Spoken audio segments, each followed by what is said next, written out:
Se você abriu a sua Bíblia ou abriu o seu aplicativo, então hoje nós vamos a partir do verso 9. E diz assim, Atos capítulo 1, a partir do verso 9.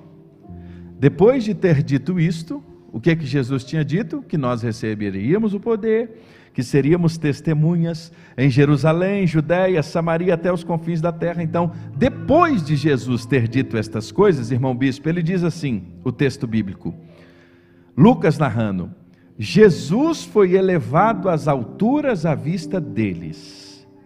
Em uma nuvem o encobriu dos seus olhos.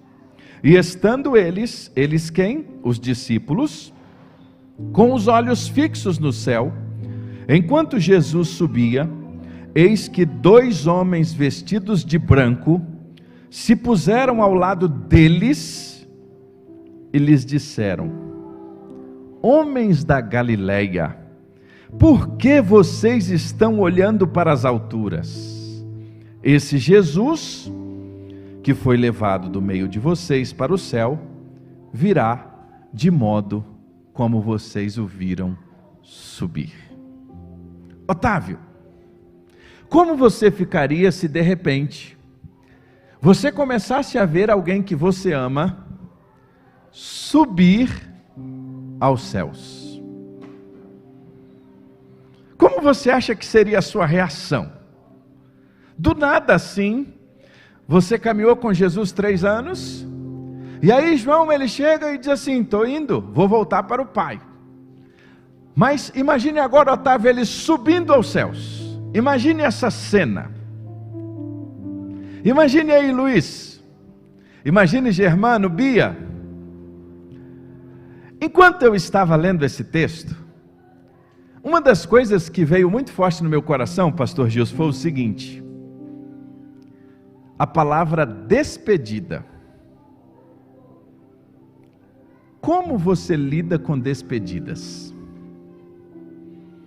Como você lida com aqueles momentos em que alguém que você ama está partindo, seja por uma viagem, seja por uma mudança de estado?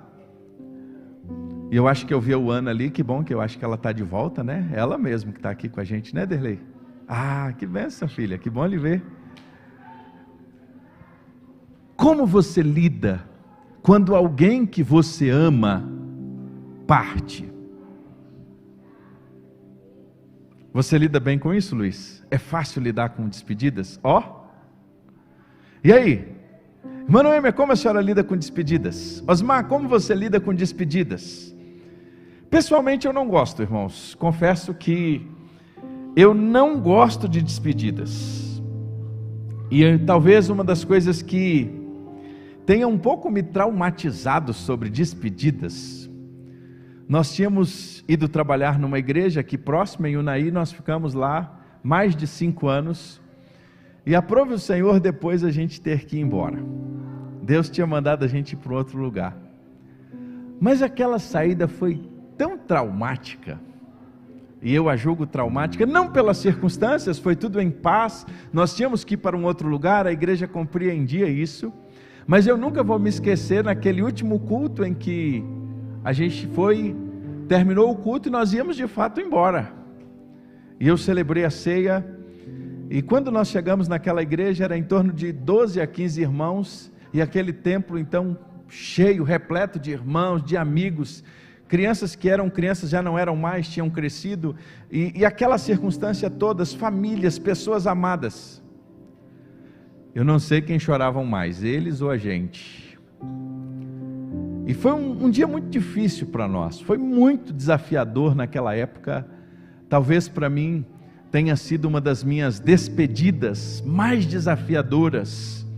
E quando eu me lembro dessa história, eu estava falando sobre isso aqui, eu fiquei pensando, imagine agora, Christian, se para o Fabrício, se para a Bia, se para nós que somos e convivemos diariamente, já é tão difícil despedir-se de alguém, imagine para os discípulos que estavam ali agora com Jesus, e sabia que Jesus estava indo ao Pai. Imagine essa cena, porque a cena é essa, o retrato é esse, a cena que está diante de nós é essa. Imagine os discípulos que durante 3 anos intensos caminharam juntos, viram milagres. Pedro andou sobre as águas, eles participaram da multiplicação dos pães e dos peixes, e de repente eles olham para os céus, e Jesus está o quê? Subindo entre as nuvens. Sem dúvida alguma nós sabemos que a vida, meus irmãos, ela é feita de movimentos, isso é real. É por isso que nós temos falado de uma igreja em marcha, de uma igreja que está marchando. Mas quando nós pensamos numa vida em movimento, as despedidas, elas fazem parte, mas não são fáceis.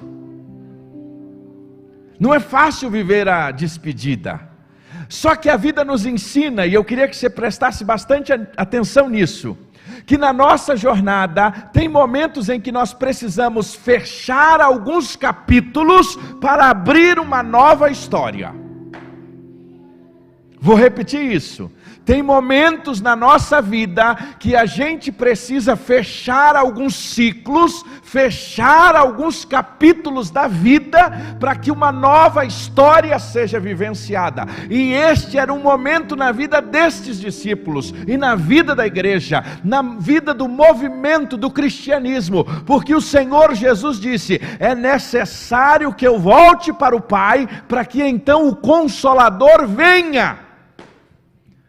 Existia uma palavra, existia uma promessa, existia uma expectativa em que Jesus voltaria ao Pai, e após a sua volta ao Pai, nós teríamos então a vinda do Espírito Santo. Isso acontece, semana que vem a gente vai ver sobre isso. Agora eu queria que você fechasse os seus olhos por 1 minuto e imaginasse essa ação: Jesus subindo. Agora veja ele desaparecendo nas nuvens, e ele já não pode mais ser visto. Consegue imaginar isso? Jesus poderia ter facilmente, simplesmente desaparecido, mas ele estava ali em corpo, ele estava em carne e osso, ressurreto, comeu peixe, irmã Shirley. E agora, junto com os seus discípulos, ele sobe e desaparece no meio das nuvens. Jesus está mostrando aos seus discípulos que a sua partida, ele estava retornando aos céus, ao Pai. Isso era aproximadamente 40 dias depois da ressurreição. E Jesus, por diversos momentos, tinha aparecido aos seus discípulos, mas era necessário ter um ponto final naquele ciclo, e era necessário então que eles o vissem subindo as nuvens, para não ter mais aquela expectativa: nós vamos encontrar com ele novamente. Tinha que ter um ponto final. E é interessante a forma que ele coloca o ponto final. Agora, por mais que nós tenhamos explicações, por mais que a Bíblia nos diz que ele voltou para o Pai, por mais que ele está novamente com o Pai e o Espírito Santo viria, explicações convincentes, aqui está a primeira lição dessa noite. Existem separações da nossa vida que elas nos paralisam. Existem separações nas nossas vidas que elas nos paralisam. Eu queria que você repetisse isso comigo. Existem separações nas nossas vidas que elas nos paralisam. Olha o que o texto diz. O texto diz o seguinte: Jesus foi levado às alturas à vista deles, e a nuvem o encobriu dos seus olhos, e estando eles com os olhos fixos nos céus, enquanto Jesus subia, eis que 2 homens vestidos de branco se puseram ao lado deles, verso 11, e disseram: homens da Galileia, por que vocês estão olhando às alturas? Eles estavam, Eduardo, paralisados. Aquele momento da separação, a dor da despedida, fez com que os seus discípulos, os discípulos de Jesus, estavam naquele momento apenas olhando para o céu, paralisados. E aí eu preciso dizer uma coisa a você: existe na nossa vida separações, determinadas despedidas que têm o poder de nos parar. E Jesus sabia tanto disso, que mais uma vez aparece dois seres celestiais, como lá no túmulo, quando as mulheres vão pela manhã de domingo, e eles dizem a elas: por que vocês procuram entre os mortos aquele que vive? Agora novamente, no momento em de despedida, de separação, Jesus, sabendo que nós seres humanos somos capazes de nos tornarmos literalmente engessados, parados por determinadas despedidas, Jesus envia dois seres celestiais para dizer: olha, por que vocês estão olhando para cima?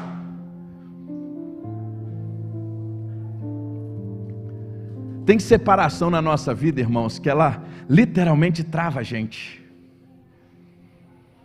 Lucas faz questão de narrar a história. Sabe por quê? Porque ali poderia ser, se não aparece aqueles dois seres celestiais, um lugar em que a vida dos discípulos iam ficar paralisadas para sempre. Isso me faz lembrar de uma tia, hoje já está bem de idade, mas anos a fios, quando ela perdeu o seu esposo, praticamente todas as semanas, ela ia ao sepulcro dele. Aquela separação a paralisou, aquela dor, aquela despedida a paralisou, aquela circunstância paralisou.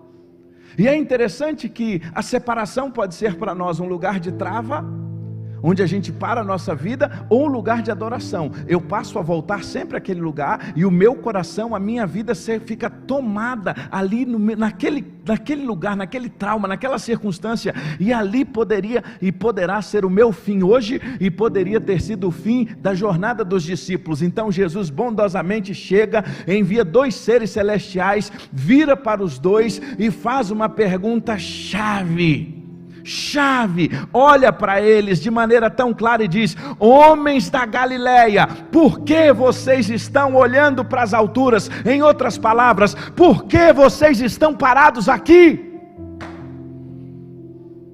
A igreja, o povo de Deus, eu e você, somos chamados para sermos um povo em marcha, mas se não tomarmos cuidado, muitas das circunstâncias, muitas das separações, muitas das intempéries que nós já vivenciamos, podem ter se tornado na nossa vida marcas tão profundas que elas nos pararam.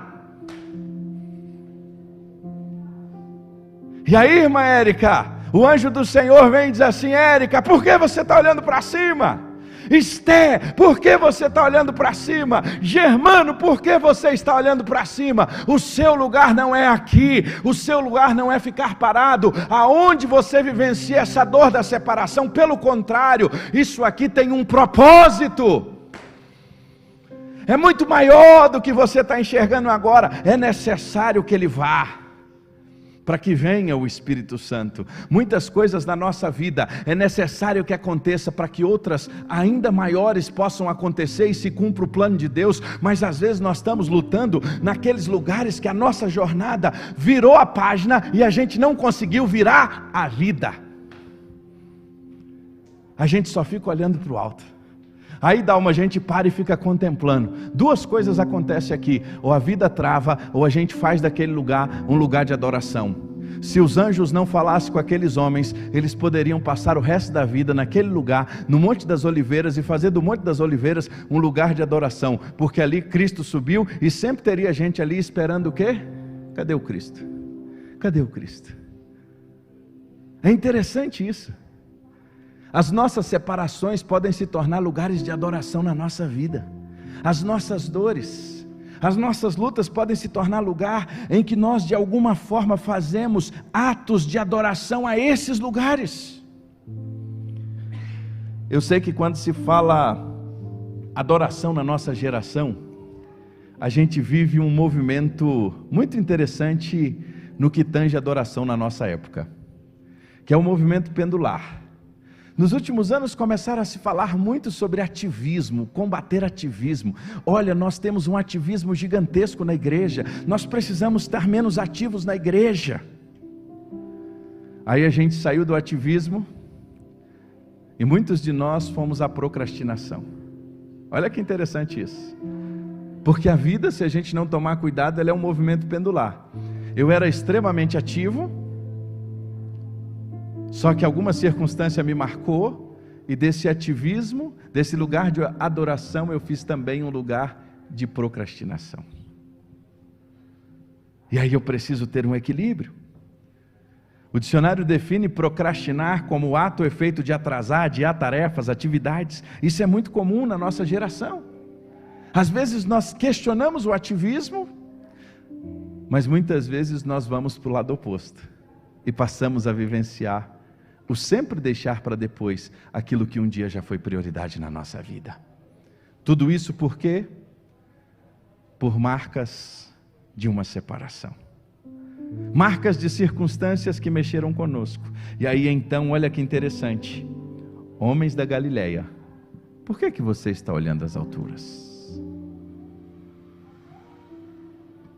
Homens da Galileia, por que vocês estão olhando? Vocês continuam parados aqui olhando as alturas.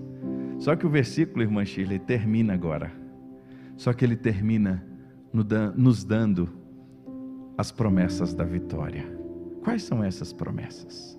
Quais são as promessas que Jesus nos dá nesse texto? Ele dá a igreja em marcha, Ele dá a mim, Ele dá a você. O que diz o texto, o restante do texto? Esse Jesus, queria que você acompanhasse nas Escrituras, e é daqueles textos que a gente tem que marcar. Esse Jesus, que foi levado do meio de vocês para os céus, virá de modo como vocês o viram subir. Esse Jesus, Érica, olha que interessante, pastor Gilson. Os seres celestiais, Jetro, diz assim: esse Jesus que vocês viram subir, vocês virão retornar. A primeira promessa aqui, que é extraordinária, é acerca dessa expressão, esse Jesus. Por que, Cristian, esse Jesus? Por que, João, esse Jesus? Uma expressão que talvez pode passar batido na nossa leitura, muitas vezes, da Escritura. Mas os seres celestiais fazem questão de dizer esse Jesus. E eu faço questão de vir aqui e buscar esse símbolo para nós, os cristãos, que tem muita relação com essa expressão, esse Jesus. Esse Jesus a quem os seres celestiais está dizendo aos discípulos, tem relação ao Cristo vivo, ao Cristo ressurreto, ao Cristo em que estava sendo apresentado como aquele que venceu a morte. Não era mais o Cristo da cruz, não era aquele que estava lá, mas era aquele que ao terceiro dia ressuscitou e está vivo. Qual é a promessa? O Cristo o qual nós nos relacionamos não é o Cristo morto, não é o Cristo que está ainda na cruz. O Cristo com o qual nós falamos é esse Jesus que está vivo e que subiu aos céus e que Ele está à direita do Pai e Ele tem todo o poder. Lendo a história de L.M. Bracher, nosso pioneiro batista, no seu livro ele conta uma história muito interessante. Ele andou 1.100 quilômetros na sua primeira viagem em 26, e ele rodou todo o Brasil, e ele foi para uma cidade chamada Porto Nacional. Ele tinha chegado em Anápolis. Um irmão nosso então prepara um auxiliar a ele, e no lombo do animal eles seguem de Anápolis a Porto Nacional no lombo da mula. Quando ele chega em Porto Nacional, ele conhece uma mulher. E essa senhora, quando ele chega na cidade, imagina isso na década de 20, achar um crente no norte do estado de Goiás. Irmã Shirley, E Porto Nacional era a sede do bispado. E quando Bracher chega lá e ele começa a procurar, ele ouve falar na história de uma mulher chamada Genoveva. E ele então procura conhecer essa senhora. E ele, irmão Josimar, vai conhecer a sua história. E depois, muitas das histórias que é mencionada acerca desse nosso pioneiro tem relação com ela, Suane. Mas quando ele começa a ouvir a sua história de conversão, é muito interessante. Porque Porto Nacional naquela época era a sede do bispado, era a diocese. Então Genoveva tinha um dom, se podemos assim dizer, uma arte que Deus tinha dado a ela, que era o artesanato. Ela era uma pessoa tão amável e ela tinha uma missão muito importante naquela diocese. Qual era a sua missão? Restaurar as imagens. Então, quando uma imagem ficava assim mais feia, né, começava a se deteriorar, Genoveva então pegava aquela imagem e restaurava aquela imagem. Mas ela tinha um sonho. Ela tinha muito desejo de restaurar uma das imagens principais da diocese, que era a imagem do Cristo. Imagine o seu sonho, a sua devoção, a sua fé. Até que então ela teve a oportunidade. Chegou o dia em que ela pôde restaurar. E aí ela recebeu a imagem. E enquanto ela estava ali preparando a imagem para ser restaurada, irmão Josimar, ela viu algumas marcas na imagem. E naquela hora ela ouviu uma voz. Que nós sabemos de quem é essa voz. Do Espírito Santo de Deus. E a voz que ela ouviu foi a seguinte: como você pode crer num Deus que o rato rói? A imagem estava toda corroída por ratos. Ali ela conheceu o Cristo vivo. Eu estou te contando esta história, sabe, para te dizer o quê? Que a promessa que o Senhor fez e falou para os anjos nos entregar, é que o mesmo Cristo, é esse que nos ouve, é o Cristo vivo, Luiz, não é o Cristo morto, não é o Cristo que o rato corrói, não é o Cristo que está distante de nós, ele foi e voltou à direita do Pai, mas é o mesmo que está vivo. Este Cristo não está mais na cruz, Ele venceu a morte, Ele ressuscitou, Ele é o Senhor. Você quer promessa mais maravilhosa do que essa? Sabe o que essa promessa tem a ver conosco? Tem a ver conosco na ressurreição. Essa promessa tem a ver conosco na nossa segurança eterna. Essa promessa tem a ver conosco que Ele não perdeu o controle de nada, porque Ele voltou para junto do Pai. E aí a gente lembra da visão de Isaías, que no ano da morte do rei Uzias, ele vai ao templo e lá ele tem uma visão. Eu vi o Senhor assentado aonde? Num alto e sublime trono. As coisas podem estar de mal a pior, as coisas podem ir, a nossa nação pode estar um caos, mas uma coisa é certa: o Cristo que nós cremos é o mesmo, é esse que ressuscitou e é Ele que está vivo. Então a promessa não é um Cristo morto, a promessa é um Cristo vivo.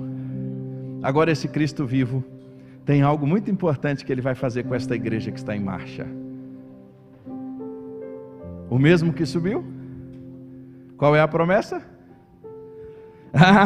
Olha aí, verso 11. Do céu Ele virá, do mesmo modo que vocês o viram subir. Sabe qual é a promessa da vitória? Que Cristo voltará para buscar a sua igreja. Irmãos, eu vou falar de novo. Cristo voltará para buscar você. Aleluia, meu irmão. Glória a Deus, meu irmão. Você tem essa convicção? Cristo voltará, é a grande promessa que nós temos para a igreja de Jesus. Por mais, meus irmãos, que muitas vezes aqui nessa terra nós possamos passar dias difíceis, passar circunstâncias desafiadoras, adversas, mas o texto está dizendo que o Cristo vivo, assim como ele subiu, ele voltará para buscar a sua igreja. E o que o Senhor estava ensinando os seus discípulos? Ele estava ensinando os seus discípulos porque eles estavam frustrados, porque eles achavam que o Cristo seria quem? O libertador humano. Eles estavam na busca por uma libertação humana. Roma estava oprimindo, Roma estava vindo sobre eles e cobrando altos impostos, e agora ele sobe aos céus. Imagine a frustração, imagine a dor, imagine a tristeza. Acabou agora todas as nossas expectativas.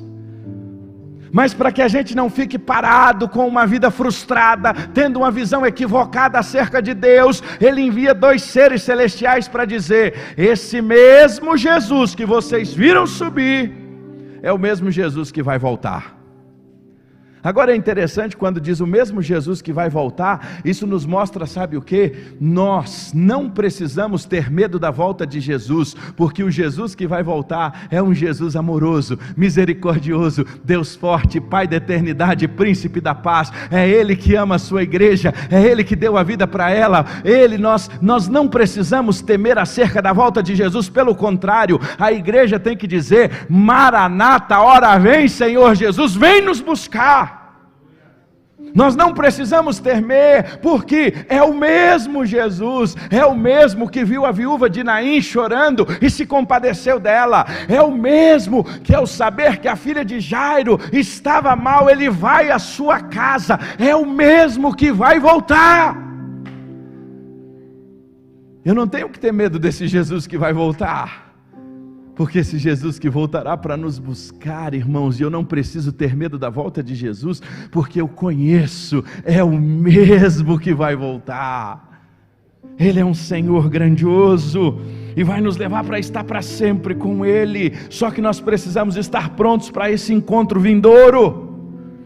E essa é uma mensagem que sumiu dos nossos púlpitos, essa é uma mensagem que sumiu da igreja. Por quê? Porque a igreja está achando que o seu lugar é aqui, e o nosso lugar não é aqui. Nós não temos aqui cidade permanente, meus irmãos, nós estamos aqui de passagem.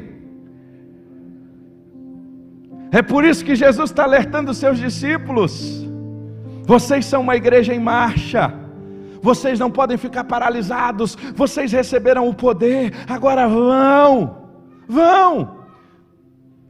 porque o mesmo Jesus que vocês viram subir, muito breve voltará para buscar a sua igreja. É o mesmo, esse Jesus com ternura, gentil de coração, vai estar conosco, e nós estaremos para sempre com Ele. Só tem uma diferença aqui. Quando Jesus subiu, Bia, estavam ali apenas um grupo pequeno de discípulos. Sabe qual vai ser a diferença, Evert? Que quando Ele voltar, todo olho verá, todas as pessoas irão ver. Na hora que a trombeta tocar, os 4 cantos, se podemos assim usar essa expressão, né? Dessa terra, vai ouvir e vai saber que o Rei voltou. Essa é a primeira diferença. Agora não vai ser apenas para um grupo, mas a sua volta será para todos. Em vez de voltar sozinho, como Ele partiu, o texto diz que nós vamos ouvir vozes. Max Lucado tem um livro fantástico sobre isso, quando Ele voltar.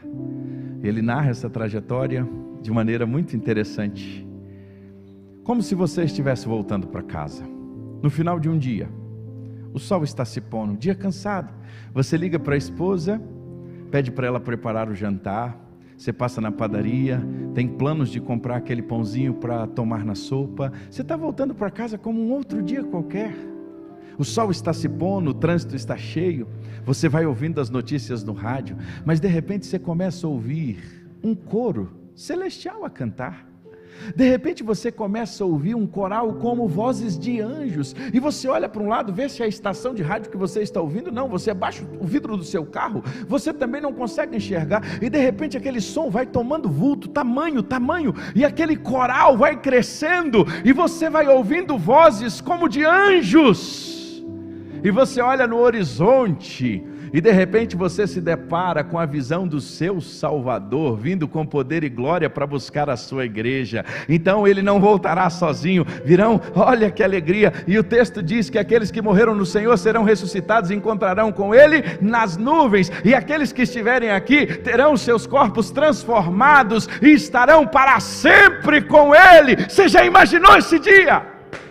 Oh, aleluia! É isso, irmãos, que o Senhor estava dizendo aos seus discípulos: aconteça o que acontecer, passe o que você passar, enfrente o que você enfrenta, mas saiba de uma coisa, é este mesmo Jesus que está vivo, ele tem uma promessa. Aqui a luta pode estar grande, mas um dia tudo isso vai passar, e se não passar aqui, lá na glória não haverá choro, nem dor, porque todas as primeiras coisas já foram o quê? Passadas. Uau! Ele saiu fisicamente, e assim virá da mesma forma. Ele saiu visivelmente, e nós o veremos da mesma maneira. Ele partiu na presença dos seus discípulos, e virá da mesma forma. E é interessante, ele saiu abençoando a igreja, dando a Deus a bênção do Senhor sobre a igreja, e ele voltará da mesma forma, nos abençoando, para estar com ele para sempre. Uau! Essa é a mensagem que o Senhor está dizendo. Eu tenho uma promessa para você, uma promessa de vitória. E às vezes a gente acha que a maior vitória é essa que a gente está esperando amanhã. A gente acha, Cristian, que às vezes a maior vitória que a gente precisa é resolver aquele problema nosso, que de fato é grande, só você e eu sabemos. Mas e se esse problema não se resolver? Ele deixou de ser Deus? E se essa circunstância não for de alguma forma resolvida, ele deixou de ser glorificado por isso? Não. Quem disse que ele é o seu gênio da lâmpada, resolvedor de problemas? Quem disse que ele tem a obrigação de satisfazer tudo aquilo que você acha que deve ser feito? Pelo contrário, ele disse para nós que seguirmos a ele, nós seríamos como ovelha no meio de lobos, que nós passaríamos por aflições. Qual foi a única promessa que ele nos fez? Ele não fez a promessa que tudo seria resolvido? Ele não fez a promessa que todas as nossas situações ficariam perfeitas, que a nossa saúde seria extraordinária? Porque muitas vezes nós fazemos coisas que desagradam o Senhor e depois queremos que Deus conserte. Essa não foi a promessa. A promessa que nós temos no Novo Testamento foi aquela vislumbrada por Davi no Salmo 23. Ainda que eu ande pelo vale da sombra da morte, não temerei mal algum, porque tu estás comigo. Sabe qual é a promessa do Novo Testamento? É a promessa da presença. E quando eu entender que a presença dele é o suficiente, eu não vou precisar de mais nada. Quando eu tiver ele, e entender que a minha satisfação é só ele, eu só preciso dele, de mais nada. Aconteça o que acontecer, eu posso estar no vale da sombra da morte, mas se ele está comigo, eu não preciso de mais nada. A presença de Jesus é suficiente, irmãos. É suficiente. Eis que estou convosco todos os dias, até a consumação dos séculos. Mas muitos de nós passamos por processos de separação, de despedidas, de circunstâncias, em que a nossa vida ficou tão marcada, que talvez até hoje nós ainda continuamos apenas o quê? Olhando para o alto.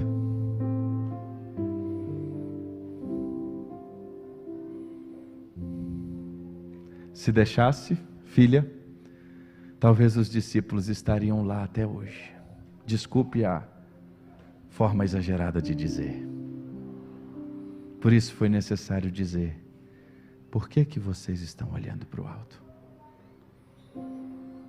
Talvez a sua vida parou em uma circunstância na sua história, em que você continua olhando para o alto.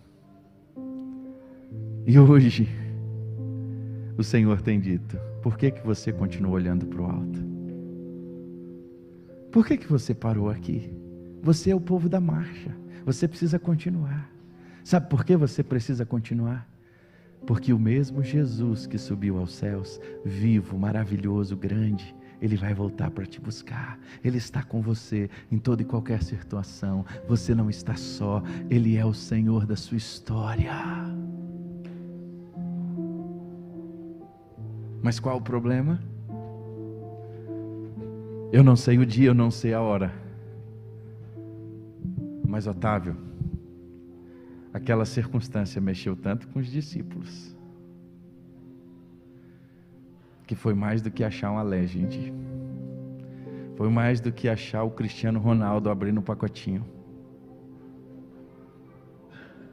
Eles pararam e ficaram. Foi necessário o anjo do Senhor dizer: por que vocês estão olhando? Hoje eu pergunto, e o Senhor diz ao meu coração fortemente para te perguntar: por que que você continua olhando?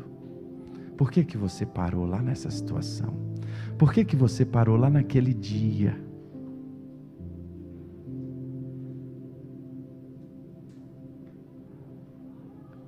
Aí o Senhor diz: é o mesmo Jesus, Ele está com você, Ele é vivo, Ele não perdeu o controle, e Ele vai voltar para nos buscar. Queria te convidar a ficar de pé. Irmãos, a Bíblia é maravilhosa. A palavra de Deus é extraordinária. A igreja de Jesus, o servo de Jesus, ele não fica parado. A gente vai orar agora, depois nós vamos cantar uma canção. E aí, se você não pegou os elementos da ceia, você vai poder pegar. E aí depois nós vamos celebrar a ceia.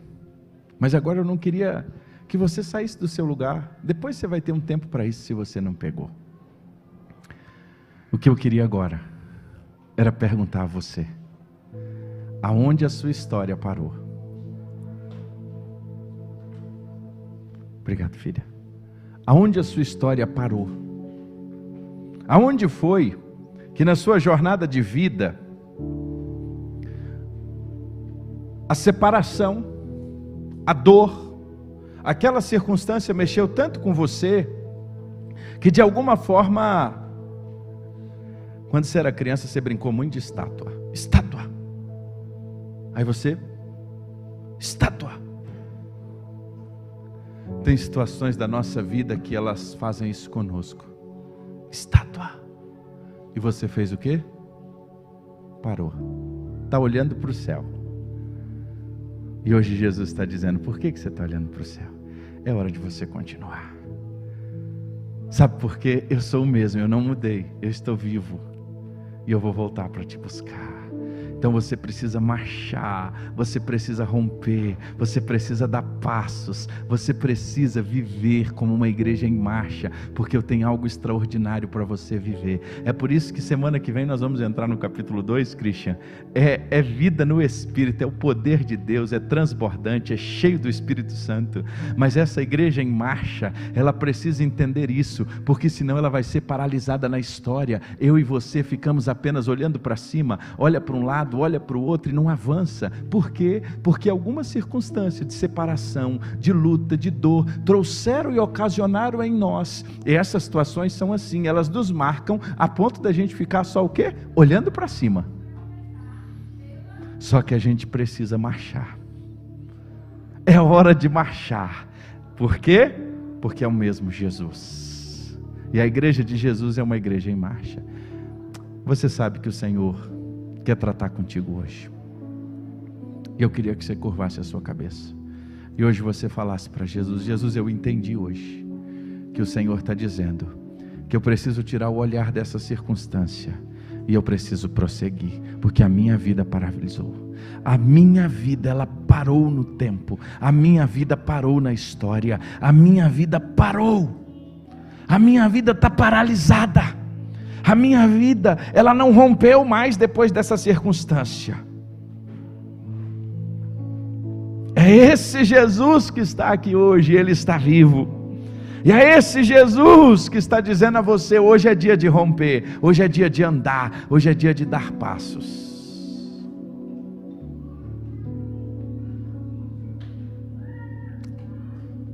Se você entende, se você entendeu que algo fez isso com você na sua história e você parou, hoje Jesus está dizendo: volta, vamos prosseguir, hoje é o dia.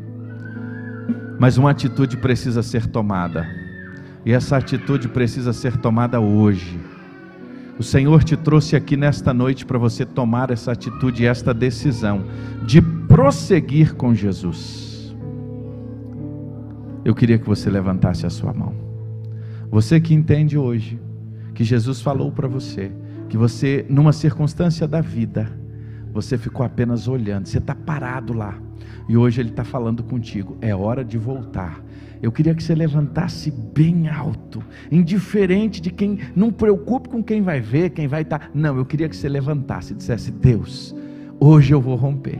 Hoje eu entendi que eu não tenho que ficar olhando para cima não. Hoje eu preciso romper. Hoje eu preciso dar um passo, porque o Senhor é o mesmo. O Senhor está vivo e o Senhor está comigo nesta noite. E o Senhor tem falado ao meu coração hoje que o Senhor tem um caminho extraordinário para mim nesse novo ano, porque eu faço parte de uma igreja em marcha. Eu faço parte de uma igreja que prossegue. Eu faço parte de uma igreja que segue ao Senhor até a sua volta. Eu não fui chamado para ficar apenas olhando para a minha dor. Eu não fui chamado apenas para ficar olhando pela minha separação. Eu não fui chamado apenas para olhar neste tempo, mas o Senhor está me chamando para andar algo novo, a viver o extraordinário com o Senhor. Se Deus falou isso com você, levanta a sua mão bem alto e diz: Deus, eu estou aqui, eu quero viver tudo que o Senhor tem para que eu viva. Eu não quero mais olhar para essa circunstância. Deus, se nessa noite preciso perdoar, eu estou perdoando em nome de Jesus. Se nessa noite eu preciso romper com esse passado, eu estou rompendo em nome de Jesus. Nessa noite eu estou me posicionando diante do Senhor, e a posição, Senhor, para uma vida vitoriosa, uma vida na Tua presença, uma vida cheia do Espírito Santo do Senhor.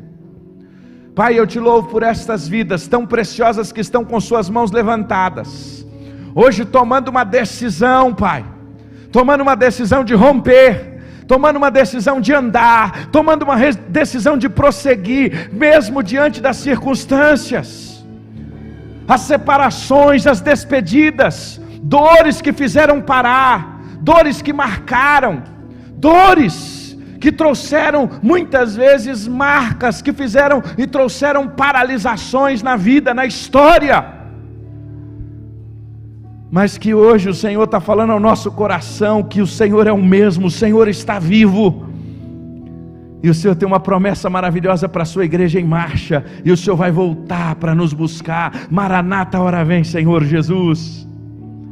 Eu te peço hoje, ó Deus, que o Teu Santo Espírito cure cada um destes corações, que as mãos estão levantadas. Eu te peço hoje, Senhor, que o Teu Santo Espírito traga cura agora, Pai, traga renovo, Senhor, traga em nome do Senhor Jesus transformação, Pai, que ao sair daqui, não, ó Deus, por uma questão emocional, mas, ó Deus, pela Tua palavra que liberta, em nome do Senhor Jesus, caia por terra hoje toda trava, caia por terra hoje, Senhor, tudo aquilo que tem impedido estas vidas preciosas de andarem, mas vão andar agora, Deus, não olhando a dor, não olhando a separação, mas vão olhar para o mesmo Jesus, autor e consumador da fé, que está vivo e que voltará para buscar a sua igreja. Aleluia! Santo é o teu santo nome, Pai. Glorificado seja o Senhor. Oh Deus, abençoe cada um que aqui está, aqueles que estão em casa agora, Deus, dezenas manifestando no chat da transmissão. Toma cada um deles agora nas tuas mãos, Pai. Abençoe, Senhor, estas vidas. Toma, ó Deus, a cada um para a tua glória. Toma cada um, Senhor, diante da tua presença, e que o coração seja renovado nesta noite para a glória do teu nome. É a nossa oração.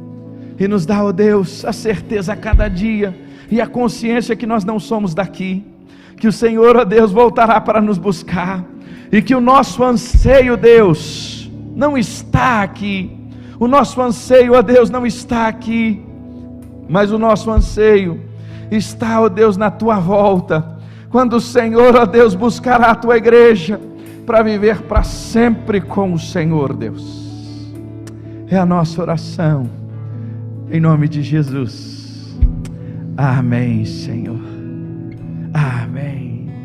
Vamos adorar ao Senhor. E enquanto adoramos, se você não pegou um dos elementos da ceia do Senhor, logo aqui à frente, como o pastor tem explicado algumas vezes, pelo nosso espaço nós temos dificuldades de fazer todo aquele processo como comumente a gente faz. Então, para facilitar, os elementos estão à frente, você poderá pegar se você ainda não pegou. E este é um tempo em que você, diante do Senhor hoje, você está renovando com Ele os seus votos de fidelidade, renovando com Ele o desejo de servi-lo, renovando com Ele a vontade de adorá-lo, renovando com Ele a sua relação, o seu relacionamento, a sua vida com Ele. Adore ao Senhor em nome de Jesus.